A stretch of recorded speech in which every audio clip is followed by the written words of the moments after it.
You're a little bit excited, are you? Yeah, of course. I mean, it's something we've got used to a little bit with this team now. It's a credit to the squad and Gareth Southgate that we expect to be here now.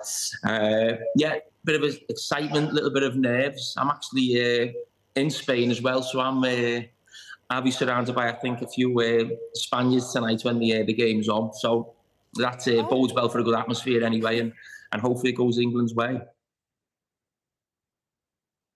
It's going to be brilliant, isn't it? I mean, but you described England in an article, I think today actually, Jamie, as football's greatest underachievements at major tournaments. But you also said we can banish that forever today. So tell me, how do we do that? I think we'll have to be at the top of our game. I think we'll have to put in a performance that we haven't seen from this team in this tournament so far. I think we've had... Probably in the semi-final against Holland, I thought we were fantastic in the first half. I think the very first game, I think against Serbia, were fantastic as well. I think we'll need more than a half of good football. I think we'll need that. I think we'll also be asked to defend for long periods in this game as well. That's something that we haven't been asked to do throughout this tournament. Everyone we've played, we've been better than, really. I mean, Holland was almost like a 50-50 game, but I felt we had better players than them. I think we showed that within the game. We were a lot stronger than them.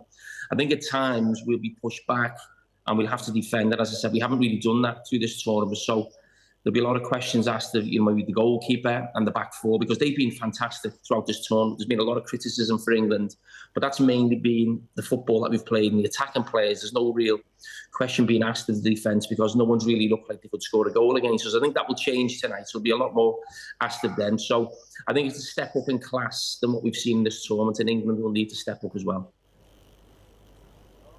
What about Trippier then, in terms of the team news? Is it Trippier or Shaw? Who would you go for? I would go with Trippier, and there's a couple of reasons why. I think the lad who he's up against, Jamal, I think initially our left back or left wing back, wherever it may will be, will maybe have to have his defensive head on initially and think basically how am I stopping this guy, how is Spain setting up? And Jamal, who likes to come inside on his left foot, Trippier's right-footed. So I think from a defensive point of view, I think that helps initially. And at some stage, maybe it's a half-time or after an hour, Luke Shaw's going to come on.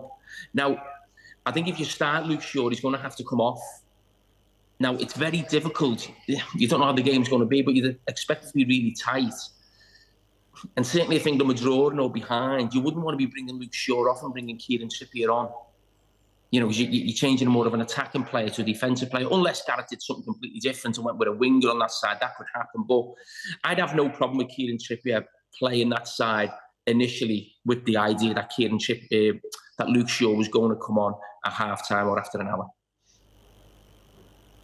Yeah, that's an interesting point you make there. I mean, in terms of the midfield, we've got Kobbie Mainoo, potentially up against Rodri. We saw what happened in that FA Cup final, didn't we? So do you think Mainoo can get the better of him today? Why not? Why not? So you've seen it before on a big stage. Mainoo, I thought, was absolutely outstanding in that last game. I couldn't believe what I was watching, for a lad of that age and the position he was just playing as well. He wasn't just an attacking player who could go a little bit free and maybe forget his defensive duties.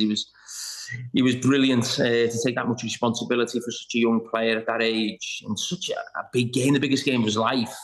And it just looked like he was just, playing back, Manchester United's youth team like he probably was 12 months ago. So, yeah, I mean, you look at that. I mean, you could look at it being sort of Rodri and Declan Rice. You look at Ruiz in there as well, who I think has been one of the best players in the tournament, Fabio and Ruiz. So I think that midfield partnership of both teams, I don't think it's one man via the other, but I think England's midfield too will need help from Jude Bellingham and Phil Foden if we play the same system as we have done of late, where we have that box in midfield.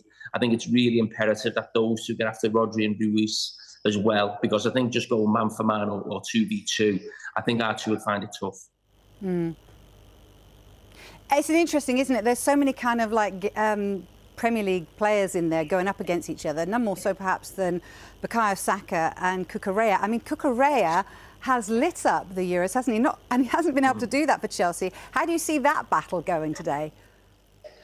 Well, listen, I think Saka can have him have him on toast. I don't worry about that. I've seen that so often in the Premier League.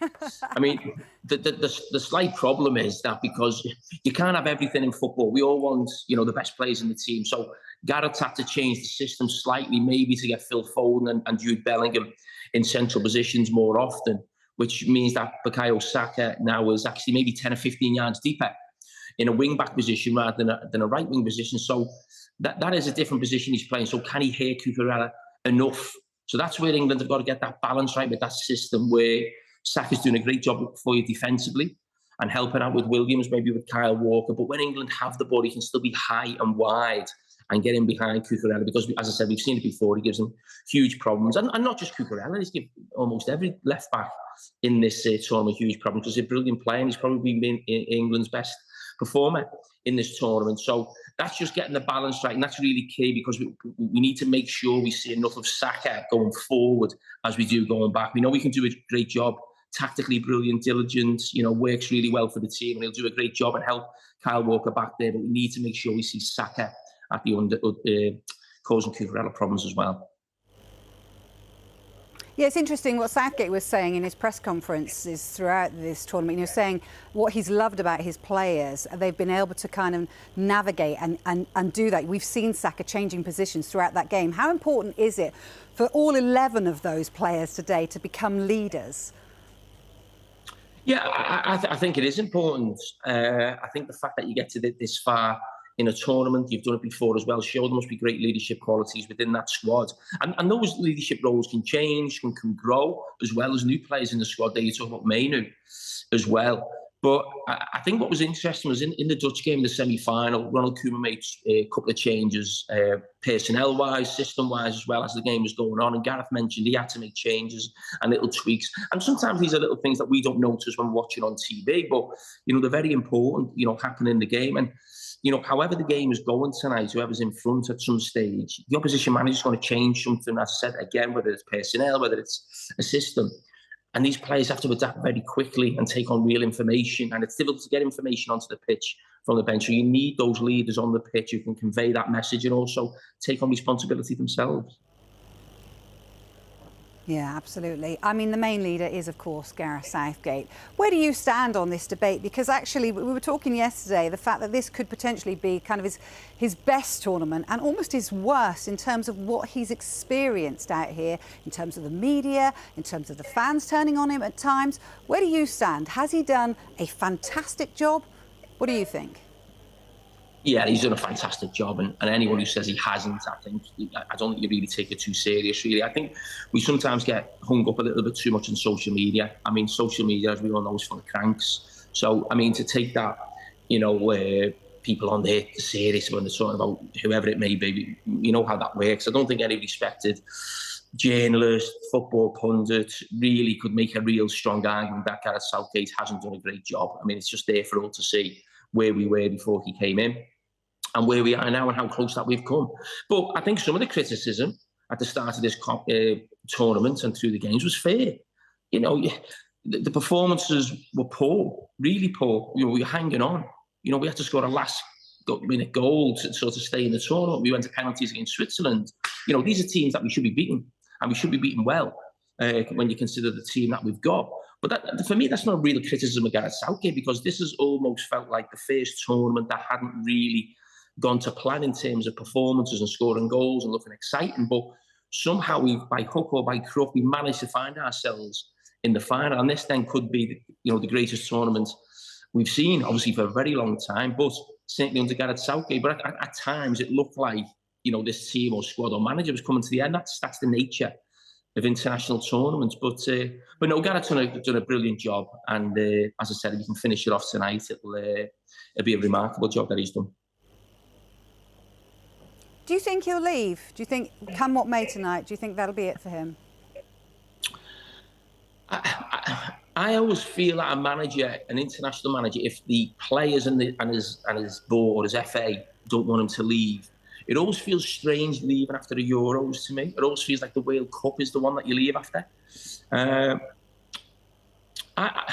think if we'd have gone out to Switzerland, I think he'd have probably walked away because there probably would have been a lot of criticism there. And he'd have probably thought, I've had enough of this. And not so much the criticism, just the actual scrutiny that goes with the England manager. He's been the England manager for a long time now. And every little bit of sort of criticism you get, it's just another chip at you, each week, each month. But I think if he comes out of this feeling good, which he should do now, because no matter what happens tonight, England have had a good tournament. I think it'd be right to almost finish in America in the World Cup. It just feels, I mean, if I was in Gareth's position, I'd be thinking, if we could win the Euros and get to the final, would I want to give that team to someone else and they go on and win maybe a World Cup? Because you'd expect England to go far in that way in World Cup in a couple of years. So if it was me, I'd do another couple of years, and I hope Gareth does the same. Yeah, you make a good point there, Jamie. Look, what are we going to expect from Spain? Everyone's talking about Lamine Yamal, only 17 years of age. Yesterday, I asked Merce yesterday what he was doing at 17. He said he was in Tenerife, I think. But what have you made of them, and how impressive have those youngsters been, Nico Williams and Yamal running the flanks? Yeah, I mean, listen, they've been the best team in the tournament. They've been the best team to watch. I mean, I watched them in the group stage against Italy. I think they won that game 1-0, and they absolutely battered Italy. Now, I know Italy aren't Italy of the past, but they've still got, some big names. They've got a great tradition, a great manager. And that game could have been 4-0, or probably should have been 4-0. And that was when I first sort of sat up and took notice of Spain, because I think coming into this tournament, I think there was a feeling that it was sort of England, Portugal, Germany or France, one of those four would win it, and Spain were maybe on the outside. But when you look at Spain's record since the last Euros, they got to the semi-final. That I think lost on penalties to Italy. I think they've been in the Nations League final. They've also won another Nations League final, and they've beat a lot of top teams even before they came to this tournament. So it was probably our lack of foresight, really, that no one was really talking about Spain. Because when you actually look at the records and the teams that they've beaten in this tournament as well, I mean, you can see why they should, and rightly so, our favourites tonight to win this game. So I think the two wide players have made a big difference, because I think in the past we've almost felt after you got the world-class attacking player, there's always a lot of scrutiny on Morata up front and whether he's good enough.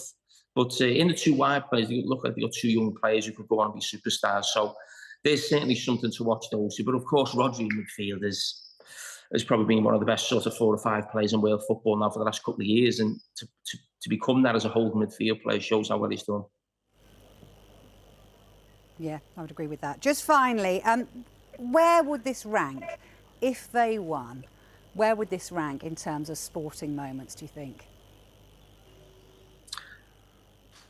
I mean, it's got to be right at the top, hasn't it? Because, I mean, we talk about 66, but, I mean, I can't remember how many people can't remember it, really. So, in our lifetime, I'm trying to think of things. Obviously, England won the Rugby World Cup, didn't they, in Australia? That was some achievement. But football's the nation's game. This is our game that everyone gets sort of wound up about, excited about, emotional about. So I think for England to win, a major trophy, certainly on foreign soil as well, I think it's got to be right at the top. Yeah, they're going to win, right? Of course, yeah. On penalties. Well, yeah, I think we can do it on penalties. Jamie, always good to talk to you. Thank you so much.